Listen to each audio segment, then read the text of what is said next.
आज की कहानी। किसी गांव में एक गरीब पंडित रहता था। एक दिन उस पंडित के घर कुछ मेहमान आए। पंडित की स्थिति इतनी खराब थी कि उन मेहमान को खिलाने के लिए घर में अनाज तक नहीं था। इस स्थिति को लेकर ही पंडित और उसकी पत्नी के बीच कुछ कहासुनी होने लगी। पंडितानी कहती है, तुम्हें पेट भरने योग्य अनाज कमाना भी नहीं आता है। इसी का नतीजा है कि आज घर में मेहमान आ खड़े हुए हैं और हमारे पास उन्हें खिलाने के लिए कुछ भी नहीं है। इस पर पंडित अपनी पत्नी से कहता है, कल संक्रांति है, मैं कल भिक्षा लेने के लिए दूसरे गांव जाऊंगा। वहां एक पंडित ने मुझे आमंत्रित किया है। वह सूर्य देव की तृप्ति के लिए कुछ दान देना चाहता है। तब तक जो कुछ भी घर में है उससे आदर सत्कार करो। पंडित की यह बात सुनकर पंडितानी कहती है, तेरी पत्नी होकर मैंने कभी सुख नहीं भोगा।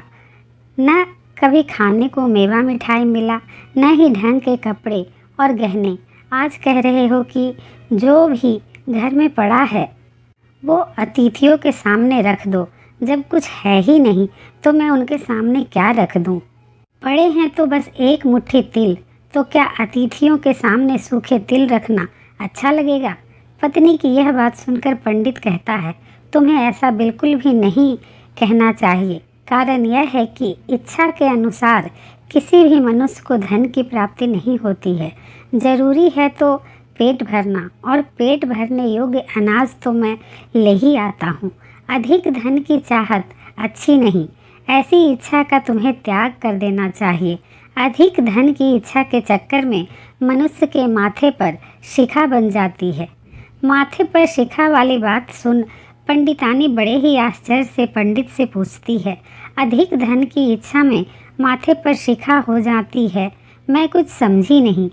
जो भी कहना है खुलकर कहिए। इस सवाल का जवाब देने के लिए पंडित अपनी पत्नी को शिकारी और गीदड़ की एक कहानी सुनाता है। एक दिन एक शिकारी जंगल में शिकार की खोज कर रहा था। जंगल में कुछ दूर आगे बढ़ने के बाद शिकारी को एक काले रंग का पहाड़ जैसा विशाल सूअर दिखाई देता है। सूअर को देखते ही शिकारी अपना धनुष उठा लेता है और कमान खींचते हुए सूअर पर निशाना लगा देता है। कमान से निकला हुआ तीर सूअर को घायल कर देता है। घायल होने पर सूअर चिघाड़ता हुआ शिकारी पर पलटवार कर देता है। सूअर के तीखे दांतों से शिकारी का पेट फट जाता है। इस तरह शिकार और शिकारी दोनों का ही अंत हो जाता है।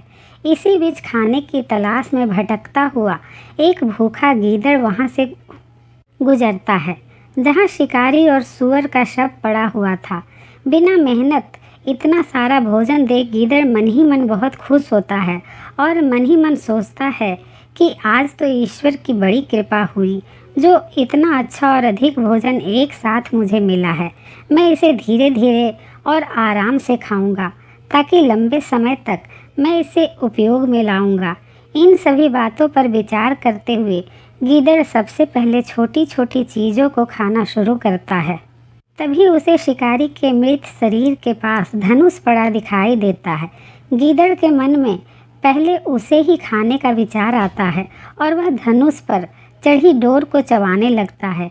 गीदड़ के चबाने से धनुष पर चढ़ी डोर टूट जाती है और डोर के टूटने से धनुष का एक सिरा तेजी के साथ गीदड़ के माथे को भेदता हुआ ऊपर निकल आता है।